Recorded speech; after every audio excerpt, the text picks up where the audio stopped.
Hello friends, welcome back to the channel. आज के इस वीडियो में हम सॉलिड मैकेनिक्स के जो भी क्वेश्चंस गेट में पूछे गए हैं उनको डिस्कस करने जा रहे हैं।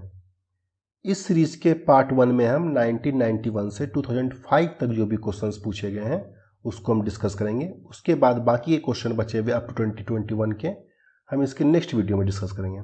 तो चलिए शुरू करते हैं। सबसे पहले हम देखते हैं कि सिलेबस क्या है जो गेट में जनरली पूछा जाता है।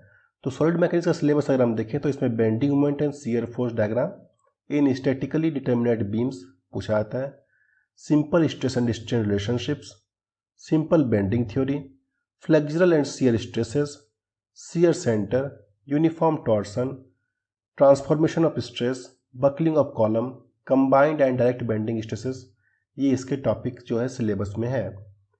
जनरली हम जो टॉपिक्स इसमें जनरली पूछे जाते हैं वो हम देखेंगे एसएफडी एंड बीएमडी पूछा जाता है, कॉलम से पूछा जाता है, शियर सेंटर से पूछा जाता है और बेंडिंग स्ट्रेसेस जो बेंडिंग थ्योरी है उससे क्वेश्चंस को पूछा जाता है। अगर हम नंबर ऑफ क्वेश्चंस की बात करें तो जनरली जो है 3 से 5 क्वेश्चंस गेट के एग्जाम में पूछे जाते हैं जो कि 4 से 8 मार्क्स तक जो है वेरी करते हैं। ठीक है, चलिए क्वेश्चन स्टार्ट करते हैं। The maximum value of Poisson's ratio for an elastic material is. So guys, जो मैक्सिमम रेशियो है वो Poisson's रेशियो की वो 0.5 है, क्योंकि Poisson's रेशियो जो वैल्यू वेरी करती है वो 0 से 0.5 तक वैल्यू करती है। So the answer is B 0.5. It is the maximum value of Poisson's ratio for an elastic material. Next, a cantilever beam of tubular section consists of two materials, copper as outer cylinder and steel as inner cylinder. It is subjected to a temperature rise of 20 degrees Celsius and alpha copper is more than alpha steel. The stress developed in the tubes will be. So अगर alpha copper जो है thermal expansion coefficient वो steel से ज़्यादा है तो कौन सा मटेरियल क्या एक्सपीरियंस करेगा, किस टाइप का स्ट्रेस उसमें डेवलप होगा। तो अगर हम देखें कि स्टील जो है वो लेस एक्टिव है due to temperature changes compare to copper because this alpha value, right. So therefore steel is subjected to tension and copper is subjected to compression due to composite section. तो जब आप इसमें heat को rise कीजिएगा, temperature को rise कीजिएगा तो tension जो है वो स्टील में डेवलप होगा और कंप्रेशन वो कॉपर में डेवलप होगा। So correct option is B. Next, a beam having a double cantilever attached at mid-span is shown in the figure. The nature of force in the beam AB is. So this is the AB main beam और इसमें इस तरह से force लग रहा है। तो किस टाइप का फोर्स उस AB बीम में जो है वो एक्ट करेगा। सो correct option is bending and shear force. इस पे क्या करेगा, एक्ट करेगा इस AB बीम पे।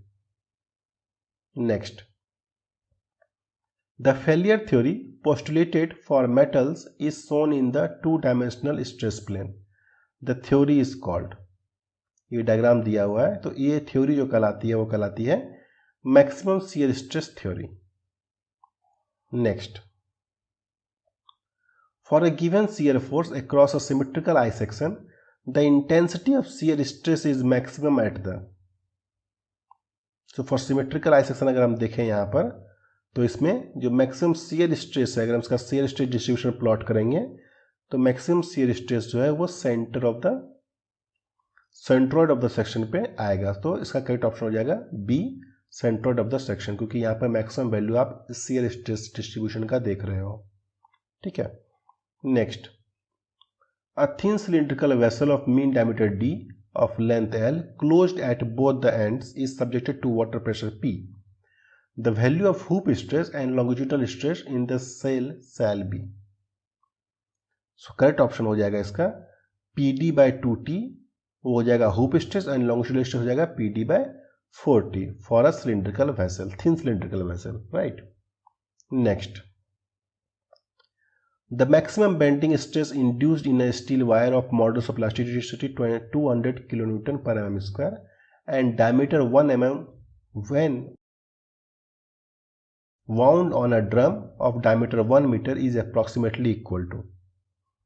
So बोल रहा है कि बेंडिंग स्ट्रेस स्टील वायर में क्या डेवलप होगा अगर उसका मॉडुलस प्लास्टिसिटी दिया हुआ है, उसकी डायमीटर 1 mm है और वो 1 मीटर 1 मीटर डायमीटर के ड्रम में वाउंड किया गया है। ओके, तो इसको हम कैसे सॉल्व करेंगे? इसको हम बेंडिंग स्ट्रेस का जो फॉर्मूला होता है M/I equal to E/R equal to F/Y, F is the stress, so F equal to stress जो बेंडिंग स्ट्रेस है इक्वल टू हो जाएगा EY/R। E दिया हुआ है आपको 2 × 10⁵ और Y 0.5 divided by 500, so it will be 200 Newton per mm square. So correct option will be C, 200 Newton per mm square. Next, a cantilever beam of span L is subjected to a downward load of 800 kN uniformly distributed over its length and a concentrated upward load P at its free end. For vertical displacement to be 0 at the free end, the value of P is, so बोल रहा है cantilever beam है और इसमें UDL load लग रहा है 800 kilonewton का, राइट। तो अगर इसका वर्टिकल डिस्प्लेसमेंट जो इस एंड का डिस्प्लेसमेंट है वो अगर 0 होगा तो यहाँ पर जो फोर्स लगेगा इस सपोर्ट पे वो फोर्स की वैल्यू P की वैल्यू क्या होगी?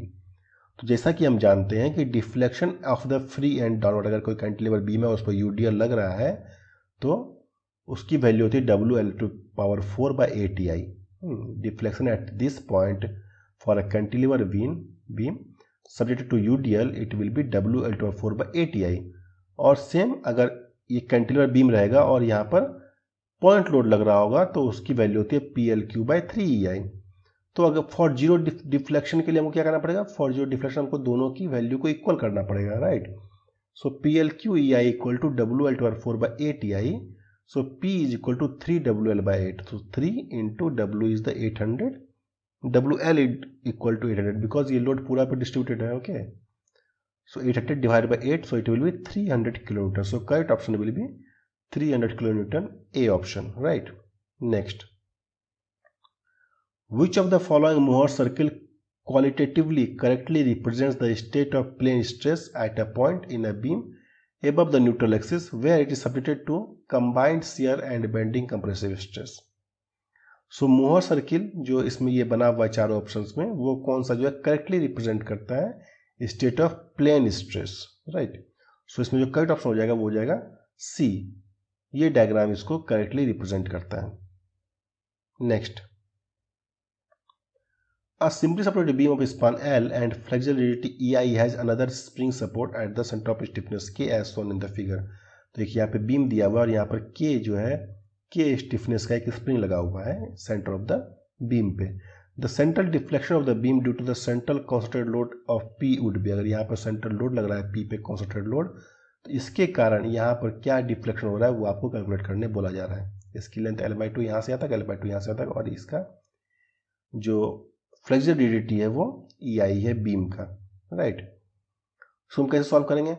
तो यहाँ पर मान लीजिए कि P का पोर्ट लोड लग रहा है और यहाँ पे R का सपोर्ट जो है वो रिएक्शन लग रहा है। सो P का पोर्ट लोड क्या हो जाएगा? PL³/48EI, और R का भी पोर्ट लोड अगर लगता है किसी भी सपोर्ट बीम में तो RL³/48EI, okay, and equal to delta, because इस दोनों की इस फोर्स के कारण P के कारण जो भी डिस्प्लेसमेंट होगा वो क्या होगा? डेल्टा, और डेल्टा क्या होगा? R/K means force by stiffness, right. तो आपको यहाँ पे क्या निकालने बोला है? R निकालने बोला है। आपको यहाँ पर डिफ्लेक्शन निकालने बोला डेल्टा, तो डेल्टा इक्वल टू R/K, तो इससे पहले आपको R निकालना पड़ेगा। सो R इक्वल टू, जब इसको सॉल्व कीजिएगा तो R इक्वल हो जाएगा PL³/48EI प्लस KL³। अब यहाँ से आप डिवाइड कीजिएगा K से तो आपको डेल्टा जो डिफ्लेक्शन है वो निकल जाएगा, it is PL³/48EI plus KL³, right. So correct option will be A, PL³/48EI plus KL²/Q। Next, a cantilever beam curved in plane is subjected to lateral loads will develop at any section। So correct option will be bending moment, twisting moment and shearing force। अगर कोई cantilever beam है और curved in plane है और उस पर कोई lateral load लग रहा है तो उसके किसी भी सेक्शन पर bending moment, twisting moment और shearing force डेवलप होगा, right. Next, for a given shear force across a symmetrical I section, the intensity of shear stress is maximum at। So for a given shear force for symmetrical I section क्या होगा? shear stress जो होगा वो centroid of the section पे सबसे ज़्यादा होगा, जो अब मैंने आपको पहले भी दिखाया था कि shear stress डिस्ट्रीब्यूशन का डायग्राम देखिए कि सेंट्रोइड पे shear stress डिस्ट्रीब्यूशन की वैल्यू क्या होती है? वो सबसे ज़्यादा होती है। So BU will be correct option. A cantilever beam of span L subjected to UDL W per unit length resting on a rigid prop at the tip of the cantilever. तो यहाँ पर जो ये प्रॉप्ड कैंटिलीवर है जो कि इस पे W पर मीटर की लेंथ से UDL लग रहा है. So magnitude of the reaction at the prop is, तो यहाँ पे B पे जो है वो रिएक्शन कितना होगा. ये आपका जनरली पिछला वाला जो क्वेश्चन था उस पर डिपेंड कर रहा है. तो सबसे पहले हम क्या करेंगे, इस यूडीएल के कारण जो डिफ्लेक्शन हो रहा है उसको निकालेंगे और फिर इस सपोर्ट जो इसको रोक रहा है उसके कारण जो रिएक्शन होगा उसको निकालेंगे और दोनों को इक्वल कर देंगे तो आपको जो है सपोर्ट की रिएक्शन वैल्यू आ जाएगी. Okay, so due to this UDL deflection की वैल्यू क्या होगी, WL/4ATI हो जाएगी, राइट. और सपोर्ट कारण क्या होगा, जो सपोर्ट रिएक्शन कारण हो जाएगा RL/3EI. और जब इसको आप माइनस कीजिएगा, माइनस करके जीरो कीजिएगा, क्योंकि जीरो क्यों हो रहा है, क्योंकि डिफ्लेक्शन जो इस बीम में यहाँ पे क्या होगा, इस साइड पे जीरो होगा क्योंकि सपोर्ट लगा हुआ है. तो रिएक्शन निकालने के लिए आपको WL/4/ATI minus RL/3EI equal to zero कीजिएगा तो आपको R की वैल्यू 3WL/8 आ जाएगी जो कि है सी ऑप्शन. नेक्स्ट देखते हैं. When a column is fixed at both the ends, corresponding Euler's critical load is where L is the length of the column. तो बोल रहा है अगर दोनों जो एंड है कॉलम का वो बोथ फिक्स है तो उससे यूलर्स क्रिटिकल लोड क्या होगा. तो जैसा कि हम जानते हैं कि for fix and both the side अगर फिक्स है तो इफेक्टिव लेंथ जो होती है वो टोटल लेंथ का हाफ होती है. तो जब आप इसको π²EI/L² में लगाइएगा तो आंसर क्या हो जाएगा, आंसर हो जाएगा 4π²EI/L². So D option is the correct option, right. Next, the material that exhibits the same elastic properties in all directions at a point is said to be. अगर same elastic property सभी direction में है वो कहलाती है isotropic material, right. वो material क्या कहलाता है, आइसोट्रोपिक मटेरियल कहलाता है. Next, if a shear force at a section of beam under bending is equal to 0 then the bending moment of the section is. अगर शियर फोर्स, जैसा कि हम जानते हैं शियर फोर्स इक्वल टू क्या होता है, dm/dx. तो अगर जो शियर फोर्स है, if shear force section of the beam is under bending is 0, तो अगर यहाँ पे शियर फोर्स 0 हो जाएगा तो बेंडिंग मोमेंट जो है वो उस सेक्शन के लिए क्या हो जाएगा, उस सेक्शन के लिए कांस्टेंट वैल्यू हो जाएगी. So D option will be correct. Next, the deflection of a cantilever beam at free end be applied with the moment m at the same point is. तो यहाँ पर अगर मोमेंट m लग रहा है तो इसके कारण डिफ्लेक्शन की वैल्यू क्या होगी. तो इसके लिए डिफ्लेक्शन की वैल्यू कैसे निकालेंगे, हम इसको मोमेंट के डायग्राम से अगर आप निकालिएगा तो उसका बेंडिंग मोमेंट डायग्राम इस तरह से बनेगा, m बनेगा. तो m/EI डायग्राम आपको प्ले बनाना, तो m/EI डायग्राम आपको इस तरह से मिल जाएगा रेक्टेंगल. ओके, अब इसको क्या करना पड़ेगा आपको, डिफ्लेक्शन एट b निकालने के लिए moment of area of m/EI diagram between a and b about b. So m/EI into L इसका एरिया हो गया, m/EI और L इसका क्या हो गया, एरिया हो गया. और इसको मल्टीप्लाई कीजिएगा आप L/2 से. सो डिफ्लेक्शन एट B निकल जाएगा रोटी जो कि हो जाएगा mL²/2EI. सो ऑप्शन हो जाएगा आपका correct is B, mL²/2EI. Next, m-θ relationship for a simply separated beam shown below is given by. इस डायग्राम में m-θ रिलेशनशिप क्या होगा, इसके लिए हमको क्या करना पड़ेगा, इसका m/EI डायग्राम फिर से बनाना पड़ेगा. सो इसका m/EI डायग्राम इस तरह रेक्टेंगल ही बनेगा. और अब आपको थीटा निकालने के लिए, जो थीटा एंगल है, यहाँ का जो एंगल है, स्लोप है, वो निकालने के लिए आपको क्या चाहिए, आपको इसका एरिया चाहिए. So area of m/EI diagram हो जाएगा क्या, m/EI into L/2. So mL/EI equal to क्या हो जाएगा, 2θ हो जाएगा, राइट. सो इसके लिए ऑप्शन क्या हो जाएगा, आपका ऑप्शन ए जो है वो करेक्ट हो जाएगा, mL/EI equal to 2θ. Next, shear centre of an angle purlin is located at. तो यहाँ पे एक डायग्राम दिया हुआ है, तो शियर सेंटर जो है वो इसका हो जाएगा B ये पॉइंट है, राइट. ये जो सेंटर में पॉइंट है ये है B point. This will be the shear centre of this angle section. Next, a cantilever beam of span L is loaded with a concentrated load P at the free end. The deflection of the beam at the free end is. यहाँ पर load लग रहा है एक concentrated load, तो इसके कारण बोला डिफ्लेक्शन की वैल्यू क्या होगा. तो इसका वैल्यू हो जाएगा PL/Q/A. 3EI, ये आपको याद रखना है, ठीक है। Next, a cantilever beam is shown in figure. The moment to be applied at free end for 0 vertical deflection at that point is. तो आपको डायग्राम में एक कैंटिलीवर बीम दिया हुआ है और इसके कारण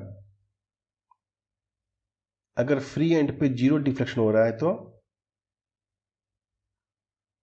यहां पर आपको मोमेंट लगाना है इस तरह से, इस उल्टा डायरेक्शन में, जिससे कि यहां पर 0 डिफ्लेक्शन हो। तो क्या करेंगे, मोमेंट के कारण और लोड के कारण जो डिफ्लेक्शन हो रहा है उस दोनों का माइनस करेंगे, इक्वल करेंगे। उससे मतलब क्या होगा, अगर हम इक्वल कर रहे हैं तो उसका मतलब वहां पे जो डिफ्लेक्शन है वो 0 हो रहा है। आप उसको माइनस करके इक्वल टू 0 भी कर सकते हैं। सो ड्यू टू मोमेंट जो वैल्यू होती है डिफ्लेक्शन की कैंटिलीवर बीम की वो क्या होती है, ml²/2EI, और ड्यू टू लोड क्या होता है, PL³/3EI। पी यहाँ पे 9 न्यूटन दिया हुआ है तो 9 × 8, 2 का क्यू क्या हो जाएगा, 8 हो जाएगा, बाय 3EI। EI कैंसिल हो जाएगा तो M = 12 किलोन्यूटन मीटर क्लॉकवाइज हो जाएगा, क्योंकि इसके जो इसका अपोजिशन में आप इस तरह से मोमेंट लगाएंगे, इस तरह से, राइट, इस तरह से मोमेंट लगेगा। हाँ, सो इसकी जो वैल्यू है वो क्लॉकवाइज हो जाएगी, 12 kilonewton metre clockwise. So C option will be the correct option, right. Next, if an element of a stressed body is in a state of pure shear with a magnitude of 80 Newton per mm square, the magnitude of maximum principal stress at that location is. So, अगर यहाँ पे ये pure shear वाली condition है और यहाँ पे magnitude shear force क्या है, 80 न्यूटन पर mm स्क्वायर है, तो magnitude of maximum principal stress क्या हो जाएगा, इसकी वैल्यू जो है वो +- हो जाएगी, + शियर स्ट्रेस ही हो जाएगा, जो कि 80 न्यूटन पर mm स्क्वायर ही वैल्यू रहेगी। So correct option will be A, 80 newton per mm square. Next,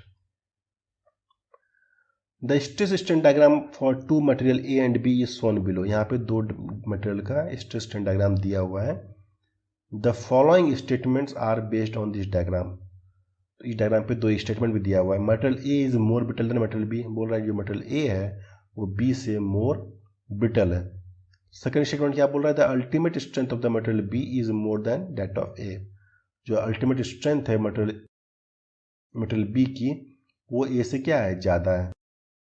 तो इसमें पहला जो ऑप्शन है कि A is more brittle than B, हम देखेंगे कि जो ये पोस्ट इलास्टिक डिफॉर्मेशन है, स्ट्रेंथ की वैल्यू है, पोस्ट इलास्टिक स्ट्रेंथ की वैल्यू वो बहुत कम है। तो ये जो पहला है A is more brittle than B, ये करेक्ट ऑप्शन है as compare to B, right.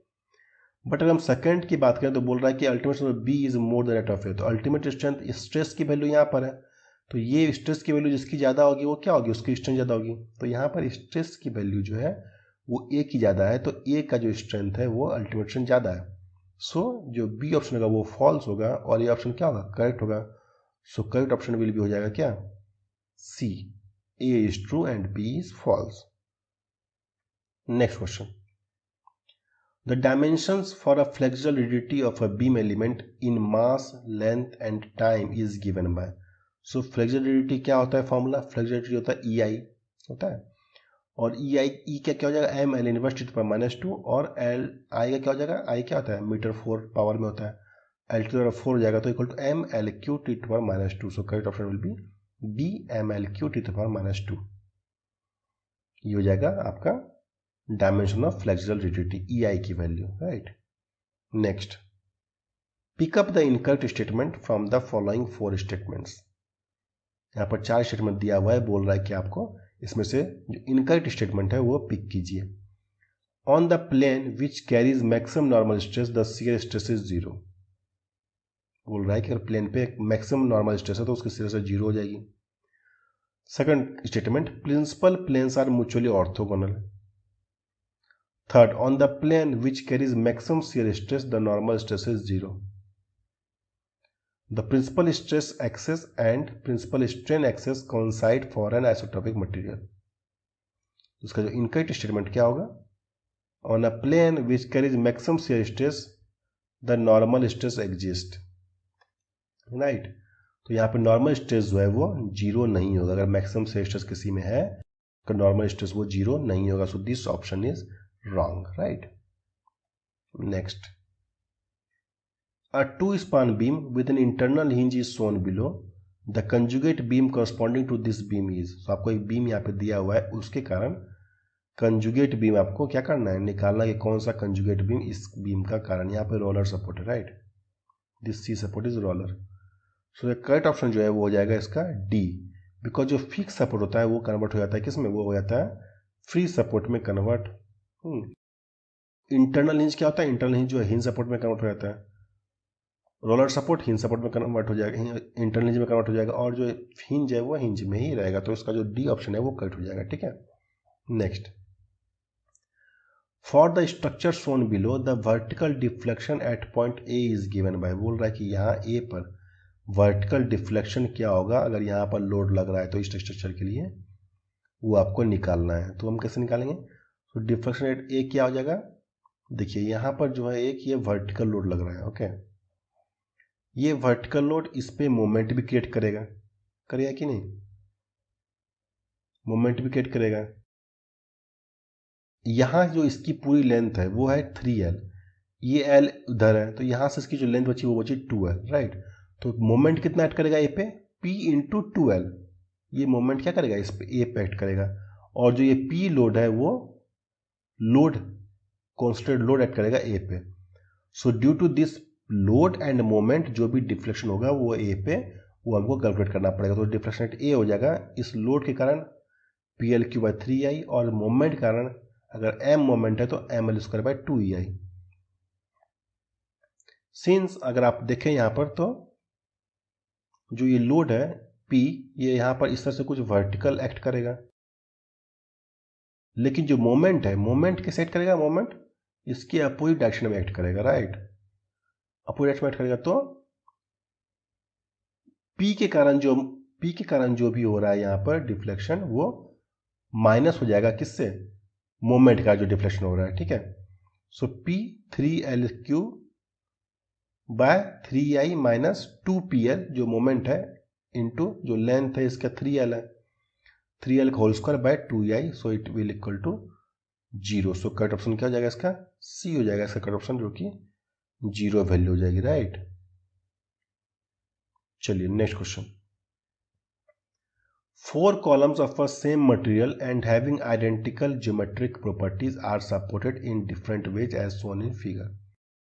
It is required to arrange these 4 columns in the increasing order of their respective first buckling loads. The correct order is given by. यहाँ पे 4 column को दिए हुए हैं, इसके कारण जो बकलिंग लोड की वैल्यू है उसको आपको इंक्रीजिंग ऑर्डर में लिखना है, मतलब सबसे कम पर लिखना, सबसे जो ज़्यादा है वो ज़्यादा सबसे बाद में लिखना है, राइट. तो अगर हम देखें फॉर कॉलम 1 इफेक्टिव लेंथ क्या होगा, इस कॉलम जो 1 है इसका इफेक्टिव लेंथ हो जाएगा 2L, क्योंकि ये इसका 1 सपोर्ट क्या है, फ्री है, 1 सपोर्ट फिक्स है. सेकंड के लिए for column 2 effective length equal to L, क्योंकि ये बोथ एंड हिंज है तो इसका इफेक्टिव लेंथ L हो जाएगा. ये बोथ एंड फिक्स है तो इसका L/2 हो जाएगा, और ये 1 फिक्स और 1 हिंज है तो ये L/√2 हो जाएगा. तो जो करेक्ट ऑप्शन होगा वो क्या हो जाएगा, वो हो जाएगा 1 2 4 3, क्योंकि जो सबसे कम लोड बियर कर पाएगा वो है 1 सेक्शन, उसके बाद जो सबसे कम ले पाएगा वो होगा 2 सेक्शन, उसके बाद 4, और सबसे ज़्यादा जो लोड ले पाएगा वो है सेक्शन कॉलम 3, जो कि सबसे ज़्यादा लोड ले पाएगा क्योंकि इसकी जो बोथ कंडीशन है वो क्या है, फिक्स है. चलिए नेक्स्ट क्वेश्चन पे चलते हैं. The bending moment in kilometre metre at the mid span location x, यहाँ पर x लोकेशन दिया हुआ है, in the beam with overhang shown below is equal to. तो बेंडिंग मोमेंट बोल रहा है कि यहाँ पर x पे वैल्यू क्या होगी वो आपको निकालना है. कैसे निकालेंगे, तो let us consider reaction at a is v and reaction at b is r. तो मान लीजिए कि यहाँ पर जो रिएक्शन a है वो है v, और यहाँ पे b पे क्या रिएक्शन हो रहा है, due to spring support, spring नीचे लगा हुआ है तो स्प्रिंग अगर नीचे लगा हुआ है तो हम कोई सपोर्ट जो एक्ट करेगा अपोजिट डायरेक्शन में वो हम R मान रहे हैं. तो R प्लस V, ये रिएक्शन प्लस ये रिएक्शन क्या होगा 20 प्लस 10 जो ऊपर से आ रहा है लोड. अब आप मोमेंट ले लीजिए, मोमेंट अबाउट B ले लीजिए, ठीक है. सो मोमेंट अबाउट B लेंगे तो V इंटू 2 हो जाएगा minus 20 into this 20 into 3 plus this 10 into 1 equal to 0. So V equal to आ गया 25 किलो न्यूटन और R इक्वल टू आ जाएगा 5 किलो न्यूटन. फिर आपको बेंडिंग मोमेंट निकालिए तो बेंडिंग मोमेंट हो जाएगा 25 इंटू एक्स पे निकालना है आपको ना. तो V की value 25 into 1 minus 20 into 2 equal to minus 15 kilo newton metre हो जाएगा आपका इसका आंसर. तो answer will be C, that is minus 15 kilonewton meter. Next, the shear modulus G, modulus of elasticity E, and the Poisson's ratio nu of the material are related to. तो यहाँ पे कोई relation दिया हुआ, इन तीनों में क्या रिलेशन है वो आपको निकालना है. सो इन तीनों में रिलेशन क्या होता है? इन तीनों में रिलेशन होता है G equal to E by 2 into 1 plus nu. ये इसका रिलेशनशिप होता है. चलिए नेक्स्ट क्वेश्चन पे चलते हैं. For the loading given in the figure below, two statements 1 and 2 are made. इस डायग्राम के लिए यहाँ पर दो स्टेटमेंट दिया हुआ है. Member A B carries shear force and bending moment. जो ए बी मेंबर है यहाँ पर वो shear force and bending moment carry कर रहा है. Member B C carries axial load and shear force. बोल रहा है जो बी सी है वो एक्सियल लोड भी कैरी कर रहा है और शियर फोर्स भी कैरी कर रहा है. तो which of the statement is true? So हम देखते हैं यहाँ पर कि ए बी जो है वो shear force and bending moment तो कैरी कर रहा है क्योंकि इसके कारण जो लोड आ रहा है और जो बेंडिंग मोमेंट हो रहा है वो रोटेशन के कारण जो बेंडिंग मोमेंट हो रहा है वो बेंडिंग मोमेंट कर रहा है. बट जो बी सी है, बी सी मेंबर है, वो सिर्फ एक्सियल लोड कैरी करेगा. इसके कारण जो एक्सियल लोड आएगा बस वही कैरी करेगा ये, राइट. एंड इसमें कोई भी शियर फोर्स नहीं होगा. तो करेक्ट ऑप्शन जो है वो हो जाएगा A, that statement 1 is true and but statement 2 is false. चलिए नेक्स्ट क्वेश्चन में चलते हैं.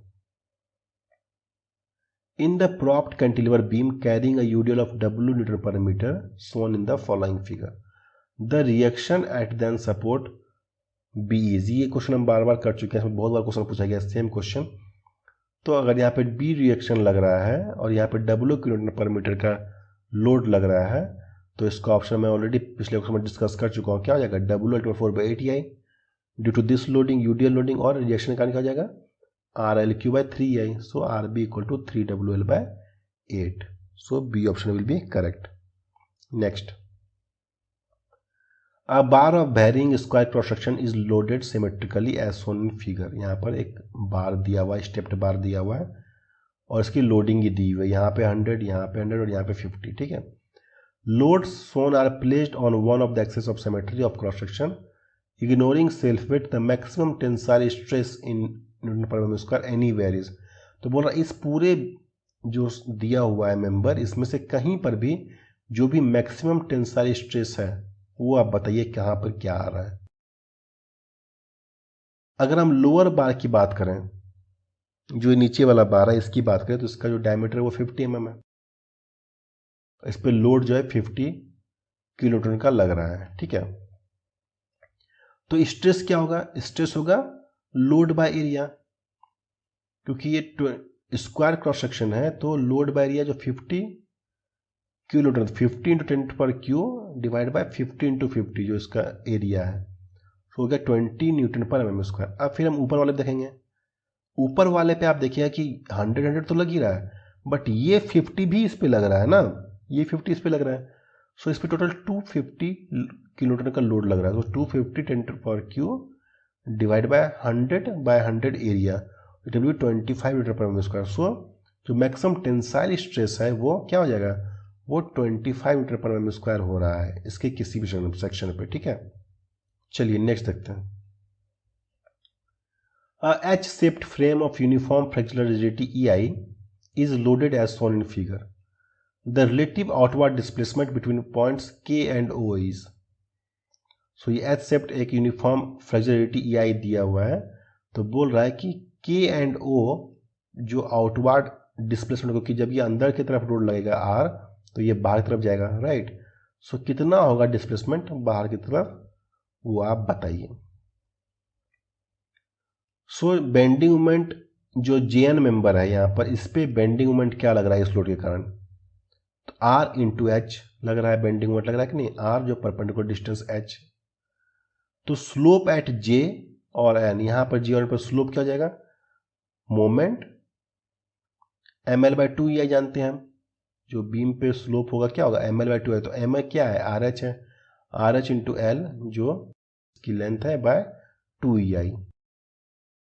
आउटवर्ड डिस्प्लेसमेंट क्या होगा K एंड O पे, सो RLH/2EI ml/EI हो गया into H plus ml/2EI into H, दोनों के कारण जो इफेक्ट पड़ेगा, सो क्या होगा ये RLH² is the correct option, so जो option will be A, that RLH² will be the correct. Next, a simply separated beam of uniform rectangular cross section of width B and depth H is subjected to linear temperature gradient 0 degree at the top and T degree at the bottom. यहाँ पर एक beam दिया हुआ है, उसी पे temperature दिया, means top पे 0 डिग्री टेम्परेचर लग रहा है और नीचे पे T डिग्री टेम्परेचर लग रहा है। The coefficient of linear expansion of the beam is alpha, alpha जो है इसका कोफिशिएंट ऑफ लीनियर एक्सपांसन है। The resulting vertical deflection at the mid span of the beam is, so इस जो temperature variation है इसके कारण सेंटर ऑफ द बीम जो है मिड स्पान पे क्या वर्टिकल डिफ्लेक्शन होगा वो आपको कैलकुलेट करने के लिए बोला जा रहा है। तो अगर हम देखें, अगर ये लीनियर वेरिएशन है इसका टेम्परेचर का, तो जो एवरेज चेंज इन टेम्परेचर है, क्योंकि यहाँ पे 0 डिग्री और यहाँ पे T डिग्री है, एवरेज जो है चेंज इन टेम्परेचर वो हो जाएगा T/2, राइट। अब compression at the top most fibre क्या हो जाएगा अल्फा LT/2, बिकॉज T/2 हो रहा है एवरेज ना, तो अल्फा LT/2। सिमिलरली नीचे वाले सेक्शन पे क्या हो जाएगा, यहाँ भी अल्फा TL/2 हो जाएगा, ऊपर पे यहाँ भी एवरेज मान लिया ना T/2, तो यहाँ पर भी T/2 का जो होगा और यहाँ भी T/2 का जो होगा वो सेम कर लिया। अब स्ट्रेन क्या होगा, strain L alpha T/2L, so it will be alpha T/2. So deflection at mid span is downward, यहाँ पे क्या बोला डिफ्लेक्शन जो है वो मिड स्पान पे क्या हो रहा है डाउनवर्ड हो रहा है, ठीक है, नीचे की तरफ हो रहा है, तो एक ऑप्शन आपको करेक्ट होगा कि डाउनवर्ड होगा इधर वाला।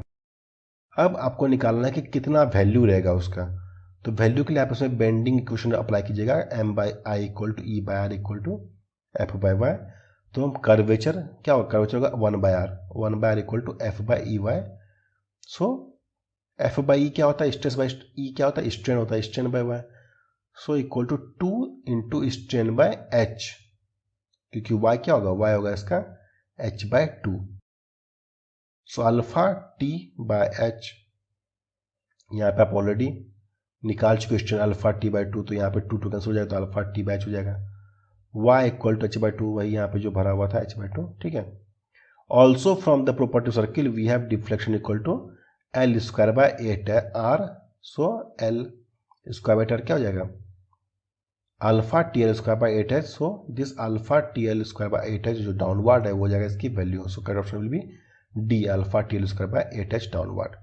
Next, a curved member with a straight vertical leg is carrying a vertical load at Z as shown in the figure. The stress resultant in the XY segment are, तो बोल रहा है कि एक सेक्शन दिया हुआ है आपको और यहाँ पर लोड लग रहा है, जेड पे एक लोड लग रहा है, तो XY पे उस लोड का क्या इफेक्ट होगा ये पूछ रहा है। तो अगर लोड यहाँ पर लगा तो ये एक्सली लोडेड यहाँ पे ट्रांसफर होगा और जो करेक्ट ऑप्शन होगा वो होगा डी, तो XY पे यहाँ पे एक्सियल फोर्स, इस लोड के कारण सिर्फ एक्सियल फोर्स जो है वो एक्ट करेगा। Next, List 1 shows different loads acting on a beam and list 2 shows different bending moment distribution. Match the load of the following bending moment diagram.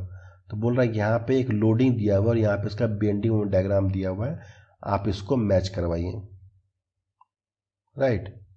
सो इसका क्या हो जाएगा,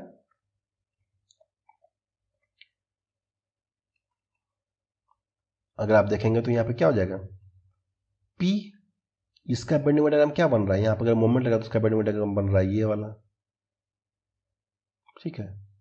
फिर इसका Q का क्या बन जाएगा, Q का यहाँ पे सेंटर लोडेड है तो Q का बन जाएगा ये वाला ट्रायंगुलर, UDL लगा हुआ है तो यहाँ पे पैराबोलिक बन जाएगा, और ये ट्रायंगुलर लोड लग रहा है तो यहाँ पे इस टाइप का डायग्राम जो है वो बन जाएगा, ठीक है। सो correct option will be D, P2, Q4, R1 and S3। Next, The state of two-dimensional stresses acting on a concrete lamina consists of a direct tensile stress sigma x 1.5 Newton per mm square and shear stress tau equal to 1.2 Newton per mm square, which cause cracking of concrete. Then the tensile strength of the concrete in Newton per mm square is. तो बोला two dimensional stress लग रहा है किसी भी concrete lamina पे और sigma और टॉ की वैल्यू दी हुई है। तो टेंसाइल स्ट्रेंथ कंक्रीट की क्या होनी चाहिए? तो टेंसाइल स्ट्रेंथ के लिए आपको क्या करना पड़ेगा? मैक्सिमम प्रिंसिपल स्ट्रेस पर जो एक्ट कर रहा है उस कंक्रीट लेमिना पे वो आपको कैलकुलेट करनी पड़ेगी। तो मैक्सिमम प्रिंसिपल स्ट्रेस क्या हो जाएगा? सिग्मा एक्स बाई टू, क्योंकि यहाँ पे सिग्मा एक्स है एक ही वैल्यू दी हुई है, sigma x by two plus 1 sigma x by two का उसका प्लस सिग्मा स्क्वायर। आप उसमें वैल्यू पुट कीजिएगा तो आपको हो जाएगा 2.17 newton per M square. So correct option will be C 2.17 newton per M square. A long structural column length L with both end hinged is acted upon by an axial compressive load P. The differential equation governing the bending of column is given by EI d square y by dx square equal to minus py. When y is the structural lateral deflection and EI is the flexural rigidity, the first critical load on column responsible for its buckling is given by. Right? So यहाँ पर आपको equation दिया हुआ है deflection का, that is E I D square Y by D X square equal to minus P Y. So बोल रहा है कि फर्स्ट बकलिंग लोड को जो है क्या होगा, तो जहाँ पे हम जानते हैं critical load P C equal to N square pi square E I by L square. यहाँ पे एन की वैल्यू क्या हो जाएगी? 1 हो जाएगी, क्योंकि बोथ एंड क्या है? बोथ एंड हिंज्ड है। यहाँ पे देखिए दिया हुआ है both end hinge, so N की वैल्यू 1 हो जाएगी। सो क्रिपलिंग लोड जो है वो जाएगा पाई square E I by L square, जो कि ऑप्शन ए है। So option A is correct. Next, for linear elastic systems the type of displacement function for the strain energy is. So for the strain energy का हम देखेंगे equation क्या होता है। strain energy होता है 1/2 स्ट्रेस इंटू स्ट्रेन, तो 1/2 into stress क्या होता है? स्ट्रेस होता है E इंटू स्ट्रेन। सो क्या हो जाएगा? 0.5 इंटू ई इंटू स्ट्रेन का स्क्वायर। सो स्क्वायर हो गया तो फिर क्या हो गया? हो गया quadratic equation. So B option will be correct. Next, अब ये यहाँ पे लिंक्ड वाला जो क्वेश्चन होता है जिसमें दो क्वेश्चन एक में एक साथ लिंक होता है वो है यहाँ पर। So the 3 span continuous beam has an internal hinge at B. यहाँ पर बोल रहा है कि इंटरनल हिंज है B पे, क्या है? इंटरनल हिंज है यहाँ पे, right.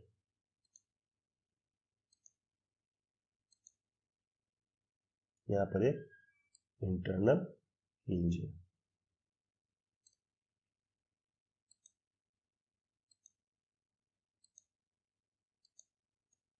Section B is at a mid span of A C. Section B क्या है? ए सी का मिड स्पान है। Section E is at the mid span of C G. E क्या है? सी जी का मिड स्पान है इसका।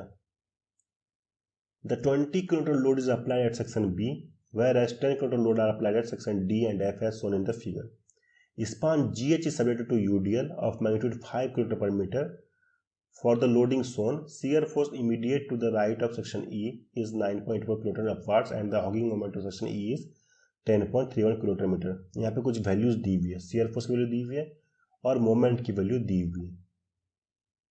तो बोल रहा है कि पहला क्वेश्चन इसका ये है कि the magnitude of the shear force immediate to the left and immediate to the right of the section B are respectively.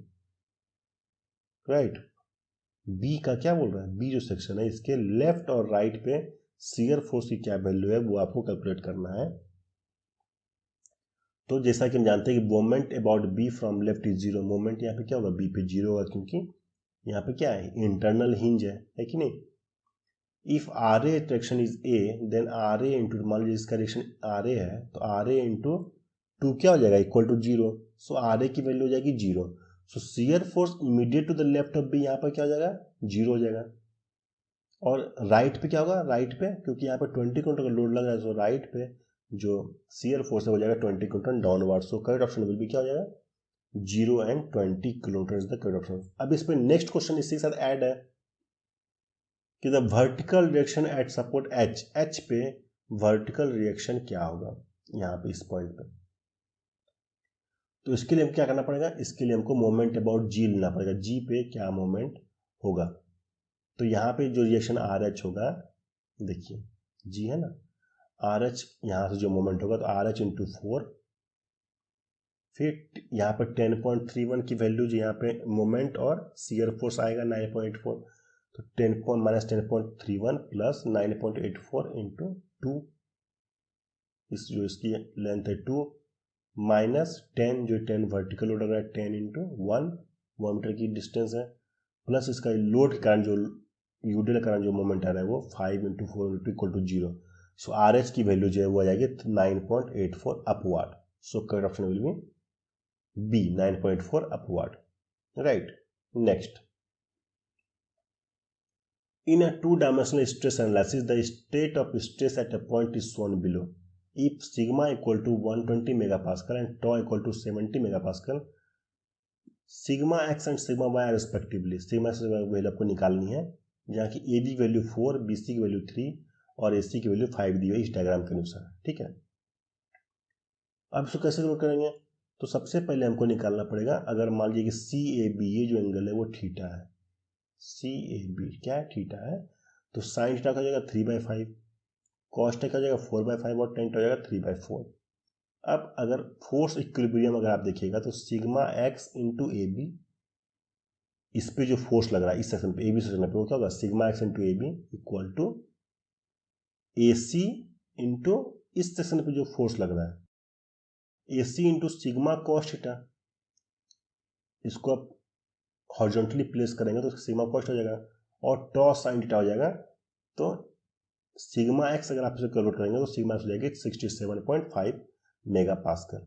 वैसे ही आपको बी को भी आपको क्या करना है, इक्विलिब्रियम फोर्स इक्विलिब्रियम कीजिएगा तो सिग्मा वाई की वैल्यू हो जाएगी 213.3 मेगा पास्कल। सो करेक्ट ऑप्शन क्या हो जाएगा, करेक्ट हो जाएगा आपका सी 67.5 mega pascal and 213.3 mega pascal. Next, a homogeneous simply separated prismatic beam of width B, depth D and span L is subjected to a concentrated load of magnitude P. The load can be placed anywhere along the span of the beam. The maximum flexural stress developed in the beam is. So, maximum flexural stress कैसे निकालेंगे? हम bending stress का formula लगाएंगे F equal to my/I। M क्या हो जाएगा? M हो जाएगा PL/4, क्योंकि सिंपली सेपरेटेड बीम है और उस पर लोड लग रहा है मैग्नीट्यूड P का, तो PL/4, y हो जाएगा D/2, डेप्थ D है तो D/2 डिवाइड बाई I हो जाएगा moment of inertia that is BdQ/12, so it will be 3PL/2 BD²। So correct option will be D, 3PL/2 BD²। The symmetry of stress tension at a point in a body under equilibrium is obtained from. So अगर मान लीजिए कि section दिया हुआ है, इस पे equilibrium पे स्ट्रेस टेंशन निकालना है आपको। So let us consider given of the width given section is D, जो इसका विड्थ ये D है, taking moment equilibrium about the centre we get, so tau yx into D/2 plus tau yx into D/2 equal to tau xy/2 into tau xy/2। Moment के कारण जो होगा वो हमने इक्विलिब्रियम करोगे तो tau xy equal to tau yx हो जाएगा, right. So the correct option will B moment equilibrium equations. Next, the components of strain tension at a point in a plane strain case can be obtained by measuring longitudinal strain in following directions. So it will be along any three arbitrary direction. The strain diagram is called rosette. Next, the bending moment diagram for a beam is given below. यहाँ पे एक BMD दिया हुआ है, bending moment diagram दिया हुआ है, तो बोल रहा है shear force at intersection AA' and BB' respectively। इस सेक्शन पे shear force क्या होगा? तो अगर हम यहाँ पे बात करें कि AA' पे, तो shear force यहाँ पे क्या होगा, 0 होगा। क्यों? क्योंकि यहाँ पे बेंडिंग मोमेंट क्या है, कांस्टेंट है। सो कांस्टेंट बेंडिंग मोमेंट पे क्या होता है, shear force 0 होता है। और अगर हम राइट और BB पे बात करें, BB पे क्या होगा, तो यहाँ पे कांस्टेंट shear force तो नहीं है, यहाँ पे shear force वेरी कर रहा है, तो it will be shear force will be equal to change in bending moment. तो कितना चेंज कर रहा है, 200 माइनस यहाँ पे 100 है, 200 minus 100 divide by 2, so it will be 50 kilonewton metre. सो ऑप्शन क्या हो जाएगा, C, 0 and 50 kilonewton. Next question, If principal stresses in a two-dimensional case are -10 megapascal and 20 megapascal respectively, then maximum shear stress at the point is, आपको दो value दी हुई है principal stress का, आपको मैक्सिमम शियर स्ट्रेस पूछा है, तो maximum shear stress क्या हो जाएगा, sigma 1 minus sigma 2 by 2, so 20 minus -10 by 2 equal to 15 megapascal. So correct option will be B, 15 megapascal. Next, a circular shaft shown in the figure is subjected to torsion T at 2 points A and B. A और B पे दो torsion लग रहा है circular shaft. The torsional rigidity of the portion CA and BD is GJ1 and that of portion AB is GJ2. यहाँ का GJ2 है, इस दोनों का GJ1 है. The rotation of shaft at point A and B are θ1 and θ2. The rotation θ1 is, θ1 की value क्या होगी? सो सिंस जो ये सिमेट्री है इसका क्या है, सिमेट्रिकल सेक्शन है, सो रोटेशन θ1 जो है वो TL/GJ1 हो जाएगा. So correct option will be B, that is TL/GJ1. सो गाइस इस वीडियो में हम यहीं तक रखते हैं. बाकी के जो 2006 से 2021 तक के क्वेश्चंस हैं वो हम इसके नेक्स्ट वीडियो में देखेंगे. Thank you very much guys for watching this video. Thank you.